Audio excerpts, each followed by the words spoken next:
Bom, então vamos dar início aqui à solução do problema. Então, a princípio eu vou ter uma função, x ao cubo menos 5x ao quadrado mais 8x menos 4, dividido por x à quarta menos 5x menos 6. Então, calcular o limite dessa função quando x tende a 2, né? Então, a princípio, vamos calcular o limite, quanto é que dá esse limite, né?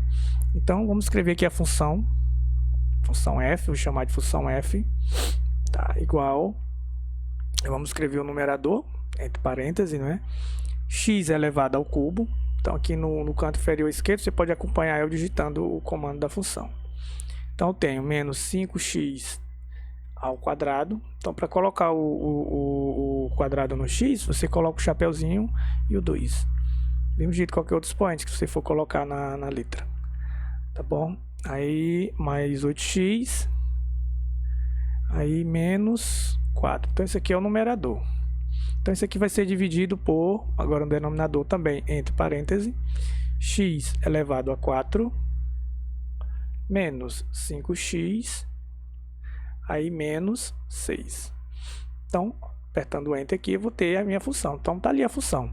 F de x igual a x ao cubo menos 5x ao quadrado mais 8x menos 4, dividido por x elevado a 4 menos 5x menos 6. Então, vamos calcular o limite dessa função quando o x tende a 2. Então, se eu substituir aqui a função do jeito que está aqui, o 2, eu vou encontrar uma determinação matemática, vai ficar 0 sobre 0. Tá? Para conferir, você pode fazer no seu caderninho aí a continha que vai dar 0 sobre 0, né? Se você observar aqui, x ao cubo, então 2 ao cubo dá 8. 2 ao quadrado dá 4. 4 vezes menos 5 dá menos 20. 8 vezes 2 dá 16. Aí menos 4. Então, fazendo essas continhas vai dar 0. E no denominador do mesmo jeito, 2 a quarta dá 16. 5 vezes 2 dá 10. Então, 16 menos 10 dá 6, 6 menos 6 dá 0. Então, vai ficar 0 sobre 0. Então, não faz sentido eu calcular esse limite. Fica uma indeterminação matemática. Então, para fugir dessa indeterminação matemática, a gente vai fatorar o numerador, fatorar o denominador e ver o que a gente encontra. Então, mas antes, a gente vai calcular aqui esse limite. Então, para ver quanto é que dá ele de fato. Então, vou escrever aqui o comando limite. Tá, ó, escrever LM, já aparece lá o comando. Então, nesse comando, ele pede dois argumentos, que é a função que eu vou utilizar e o valor que o x vai tender, que no caso é 2. Então, tá aí, ó. Então, a função que eu estou calculando o limite é a função f, que eu defini lá em cima, e depois o limite vai tender a 2. Então, veja aí que, de fato, o limite dessa função aqui, quando x tende a 2, é 0.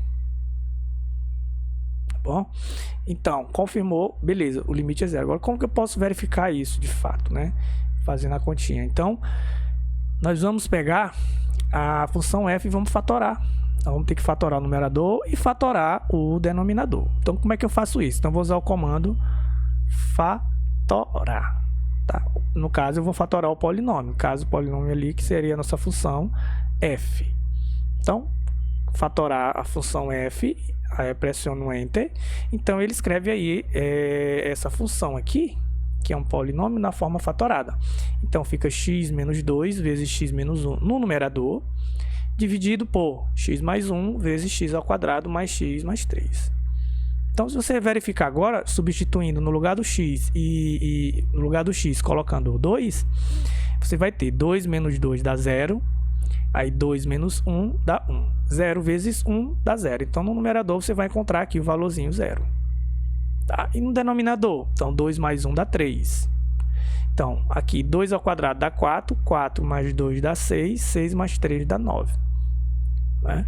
Então, 3 vezes 9 dá 27. Então, 0 dividido por 27 vai dar 0. Que conclui que realmente o limite dessa função aí, quando x tende a 2, é igual a 0. Tá bom?